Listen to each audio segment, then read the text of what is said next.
Polit bureau നേതാവിനെതിരെ അന്വേഷണം പ്രഖ്യാപിച്ചിരിക്കുകയാണ് ഭരണകൂടം. ചൈനീസ് കമ്മ്യൂണിസ്റ്റ് പാർട്ടിയുടെ ഉപാധ്യക്ഷൻ ഷാങ് യൂഷിക്കെതിരെ അന്വേഷണം. ചൈനീസ് മിലിറ്ററി കമ്മീഷൻ അധ്യക്ഷൻ കൂടിയാണ് ഷാങ് യൂഷിയ. അഴിമതിക്കാരായ എല്ലാവരെയും ഭരണത്തിൽ നിന്ന് ഒഴിവാക്കുമെന്ന് ഷീ ജിൻപിങ് അറിയിച്ചിരുന്നു. കഴിഞ്ഞ വർഷം മുതിർന്ന മിലിറ്ററി ഉദ്യോഗസ്ഥരെ ചൈന പുറത്താക്കിയിരുന്നു.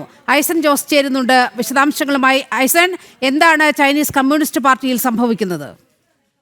നീലിമ, ചൈനീസ് കമ്മ്യൂണിസ്റ്റ് പാർട്ടിയിൽ 8ഓളം പ്രതിനിധികൾ, പോളിറ്റ് ബ്യൂറോ അംഗങ്ങൾ കൂടിയായ 8ഓളം പ്രതിനിധികൾക്ക് ഗുരുതരമായ നിയമലംഘനത്തിൻ്റെ, അതായത് നാട്ടിൽ നിലവിലുള്ള നിയമവും അതുപോലെ തന്നെ ഈ പാർട്ടിയുടെ അച്ചടക്കവും ലംഘിച്ചു എന്ന ഒരു നിലപാട് നേരത്തെ തന്നെ ചൈനീസ് കമ്മ്യൂണിസ്റ്റ് പാർട്ടിയുടെ ഭാഗത്തു നിന്നുണ്ടായിരുന്നു.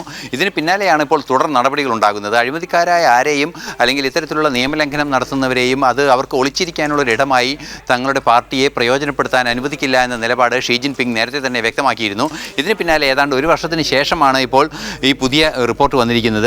ഷാങ് യൂഷിയക്കെതിരെ, അതായത് ഷാങ് യൂഷിയ എന്ന് പറയുന്ന മിലിറ്ററി കമ്മീഷൻ, സെൻട്രൽ മിലിറ്ററി കമ്മീഷൻ്റെ അധ്യക്ഷൻ കൂടിയായ Zhang Youxia Politburo vice chairman കൂടി, Chinese Communist Party vice chairman കൂടിയാണ്, പോളിറ്റ് ബ്യൂറോ അംഗം കൂടിയാണ്.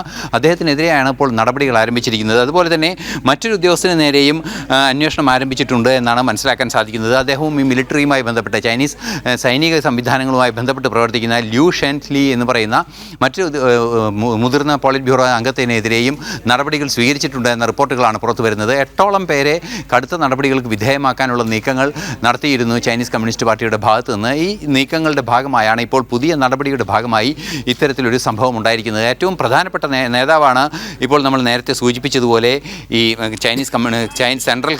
സെൻട്രൽ മിലിറ്ററി കമ്മീഷൻ്റെ അധ്യക്ഷൻ കൂടിയായ ഈ ഷാങ് യൂഷിയ എന്ന് പറയുന്ന നേതാവ്. ഷാങ് യൂഷിയയുടെ നേരെയുള്ള നടപടി ഇപ്പോൾ തന്നെ ഇനിഷ്യേറ്റ് ചെയ്തിരിക്കുന്നു. അത് സംബന്ധിച്ച് അന്വേഷണങ്ങൾ ആരംഭിച്ചിരിക്കുന്നു എന്നാണ് അറിയാൻ സാധിക്കുന്നത്.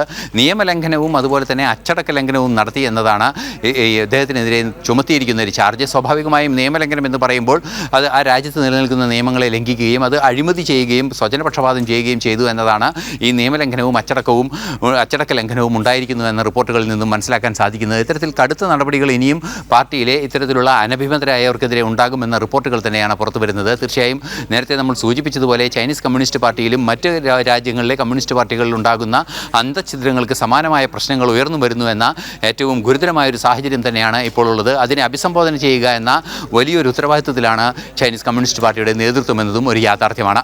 നീലിമ. ഓക്കെ, ഐസനാണ് വളരെ പ്രധാനപ്പെട്ട ഈ വാർത്തയുടെ വിശദാംശങ്ങൾ പങ്കുവച്ചത്.